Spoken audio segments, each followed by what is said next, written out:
Hello guys. तो video के thumbnail से आपको पता चल गया होगा कि आज हम किस टॉपिक पे बात करने वाले हैं। हाँ, रेबीज़ पे बात करने वाले हैं। रेबीज़ होता क्या है, ठीक है। इसको हम दो पार्ट में समझेंगे। पहले पार्ट में हम समझेंगे कि रेबीज़ क्या है, कैसे होता है, कॉज क्या है, सिम्टम्स क्या आते हैं इसमें। एक पहला पार्ट इस पे होगा और सेकंड पार्ट होगा इसके मैनेजमेंट के ऊपर। जो इसका सेकंड पार्ट है वो बहुत इंपॉर्टेंट है। मैं डेफिनेटली कह सकता हूँ कि जो मैनेजमेंट है, इसका ट्रीटमेंट वाला पार्ट है, इसके बारे में आप कुछ नई चीज़ जानोगे जो आपको पहले नहीं पता थी। तो हम शुरू करते हैं पहले पार्ट से। पहला पार्ट है रेबीज़ क्या है। रेबीज़ एक जूनोटिक डिसीज़ है जो कि जानवरों से इंसानों में जो बीमारियाँ आती हैं उनको हम जूनोटिक डिसीज़ कहते हैं। रेबीज़ जो वायरस होता है, एक वायरल इन्फेक्शन से होने वाली बीमारी है। इसका जो वायरस होता है उसका सेप जो होता है बुलेट सेप होता है, ठीक है।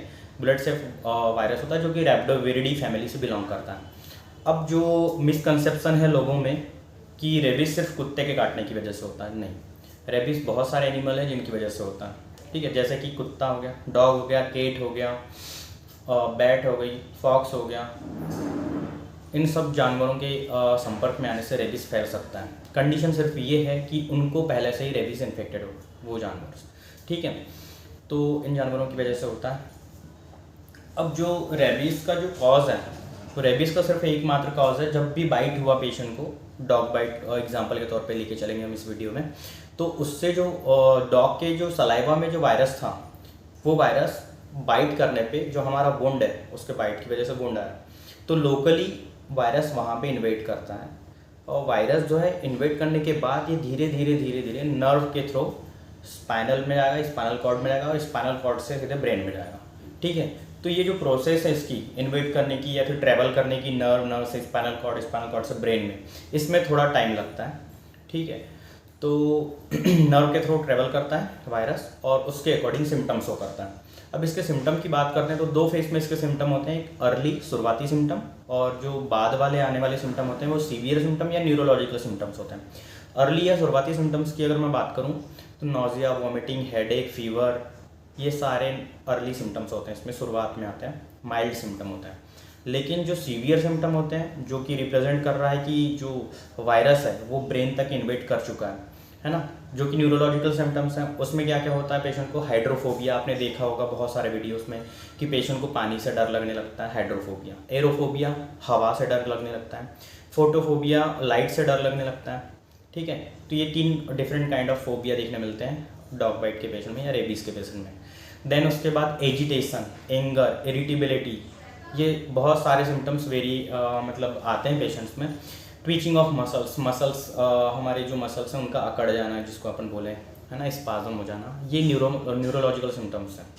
अगर किसी पेशेंट में ये सिम्टम्स डेवलप हो गए तो आप ये समझे 99% चांसेस हैं कि उस मरीज का बचना या उस पेशेंट का बचना एकदम नामुमकिन है ना, मुश्किल है एकदम। तो इसीलिए इसके मैनेजमेंट वाले पार्ट को समझना बहुत ज़्यादा ज़रूरी है, जिसके बारे में हम बात करेंगे, ठीक है।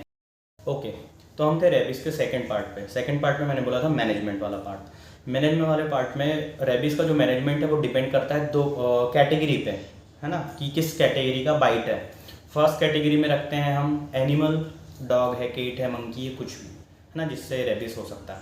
उनके सिर्फ कांटेक्ट में आए हो आप, ठीक है। डीप स्क्रैचिंग या फिर बाइट ऐसा कुछ नहीं है, सिर्फ कांटेक्ट में आए हो, दैट्स इट। कैटेगरी फर्स्ट में रखेंगे। सेकंड कैटेगरी, बाइट हुआ है या स्क्रैच हुआ है, लेकिन हमको बाइट मार्क दिख रहा है, स्क्रैच मार्क दिख रहा है, लेकिन उससे किसी प्रकार की ब्लड की यूजिंग नहीं हो रही है, मतलब इतना डीपली बाइट या स्क्रैचिंग नहीं है ना, जिसमें हमको ब्लीडिंग देखने मिले, तो ये सेकंड कैटेगरी में रखते हैं। थर्ड कैटेगरी में रखते हैं हम पेशेंट को जिसमें मल्टीपल बाइट हुए हैं। डॉग ने ऐसे काटा है जैसे कि मतलब जहाँ भी काटा है उसने स्किन, मसल सारा रिमूव कर दिया है, बहुत ज़्यादा डीप वुंड है, सीवियरली बाइट है, मल्टीपल बाइट मार्क्स दिख रहे हैं, इसको थर्ड कैटेगरी में रखते हैं, ठीक है। तो ये कैटेगरी हो गई। अब फर्स्ट कैटेगरी की बात करें ट्रीटमेंट की, तो इसमें किसी प्रकार की ट्रीटमेंट की ज़रूरत नहीं होती है, इसमें सिर्फ आप एक बार डॉक्टर से कंसल्ट कर सकते हैं, दैट्स इनफ। सेकंड कैटेगरी की अगर बात करें, सेकंड कैटेगरी में आपको एक वैक्सीन जो है, वैक्सीन जहाँ पे भी बाइट मार्क या स्क्रैचिंग है उसको पहले सोप से और प्योर वाटर से धो लेना, आपको बार बार धोना है, 10 से 15 मिनट तक धोना है, ठीक है। उसके बाद एक टिटेनस का शॉट लगेगा और दूसरा वैक्सीन के जो 5 डोज होंगे उसका शेड्यूल होता है 0, 3, 7, 14, 28, ये पूरा शेड्यूल कंप्लीट करना है, ठीक है। इसमें ये 2 ट्रीटमेंट इंडिकेटेड है। जो थर्ड कैटेगरी अपन देखते हैं सीवियर डीप वुंड है, उसमें हम देखते हैं कि देखो टिटनेस का शॉट तो लगाना ही है और वैक्सीन तो इंडिकेटेड है ही। और पहली फुर्सत में जब भी पहली बाइट हो, जैसे ही पेशेंट जो है अगर किसी हॉस्पिटल में पहुंचता है या फिर हॉस्पिटल पहुंचने में टाइम है, तो सबसे पहले उसको उस वुंड को मल्टीपल टाइम सोप से और क्लियर वाटर से फ्रिक्वेंटली धोना चाहिए। इससे होगा ये कि लोकली जहाँ पर वायरस है, तो वायरस जो है बार बार धोने की वजह से वो लोकली वहाँ से रिमूव हो जाएगा जितना होना है। बट ये जो प्रोसेस है धोने वाली, ये कारगर है और ये करना चाहिए, सबको करना चाहिए अगर थर्ड कैटेगरी या सेकंड कैटेगरी का बाइट मार्क है। तो ये तो हो गया होम रेमेडी। लेकिन हम जब हॉस्पिटल पहुँचेंगे हमको एक टिटनेस का शॉट लगाना ज़रूरी है, ठीक है। देन आती है बात वैक्सीन की। वैक्सीन भी लगाना ज़रूरी है, फर्स्ट डोज लग जाएगा 03/7/14/28 का फर्स्ट डोज लग जाएगा। अब यहाँ पर जो लोगों को नहीं पता है उसके बारे में बताता हूँ। जो रेबीज़ के लिए इम्यूनोग्लोबुलिन और आर्टिफिशियल जो एंटीबॉडीज़ हैं, है ना, पैसिव इम्यूनिटी के थ्रू आते हैं ये सब। तो इसमें हम बात करते हैं 3 तरह के अलग अलग इम्यूनोग्लोबुलिन्स की, ठीक है।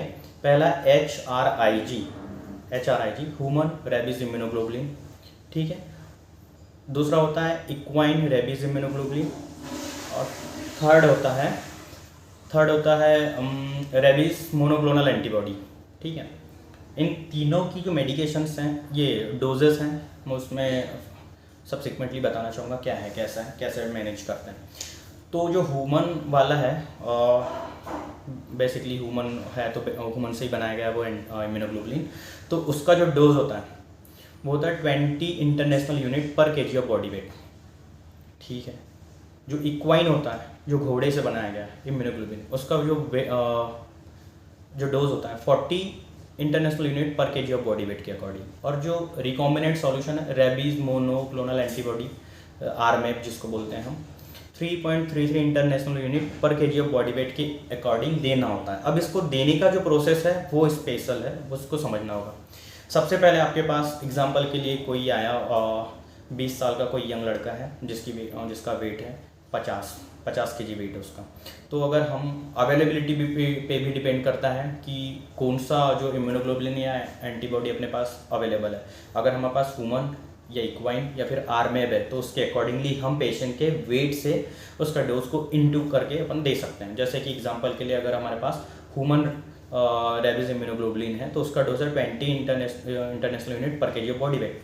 तो 20 × 50 करेंगे, जो डोज निकल के आएगा, जितना इंटरनेशनल यूनिट के अकॉर्डिंग जो वॉल्यूम आ रही है हमारे पास, उसको हमको लेना है बाइट के अकॉर्डिंग। अब बाइट देखो, अगर सिंगल बाइट है तो कोई इशू नहीं, सिंगल बाइट है, हमने क्या किया, सपोज एग्जांपल के लिए अगर 50 × 20 करते हैं तो उससे कितना निकल के आ रहा है, वो इंटरनेशनल यूनिट अपन ने कैलकुलेट कर लिया।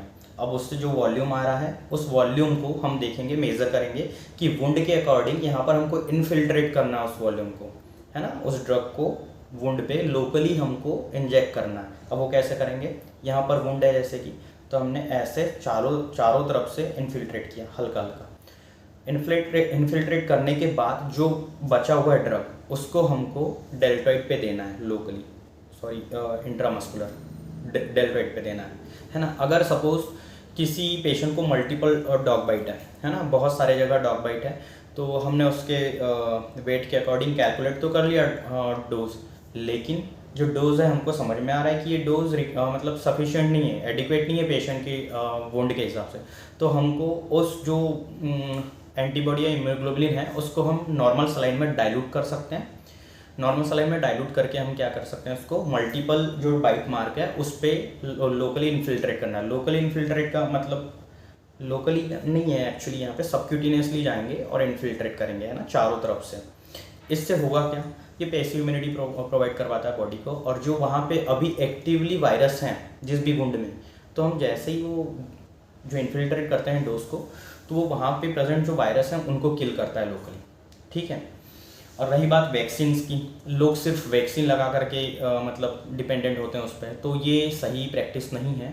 क्योंकि वैक्सीन जो है, वैक्सीन अपना असर जब शो करना चालू करेगा, लगभग 7 से लेकर के 15 दिन का समय होता है एंटीबॉडी फॉर्मेशन के लिए। आज आपने वैक्सीन लगाया तो वैक्सीन के अगेंस्ट में जो फिर एंटीबॉडी बनेंगे जो कि रेबीज़ के वायरस से लड़ेगी, वो एक्चुअली उसको कंप्लीट होने में लगेंगे 7 से 15 दिन। तो इसीलिए अगर थर्ड कैटेगरी का बाइट है तो आपको हमेशा ये ध्यान रखना है कि पेशेंट को मोनोक्लोनल एंटीबॉडी या फिर RHIG अपना HRIG ह्यूमन रेबीज़ इम्यूनोग्लोबुलिन या फिर इक्वाइन रेबीज़ इम्यूनोग्लोबुलिन देना ज़रूरी है। ठीक है, तो यही इसका एक इम्पॉर्टेंट पार्ट था। आई होप ये वीडियो आपको पसंद आया होगा।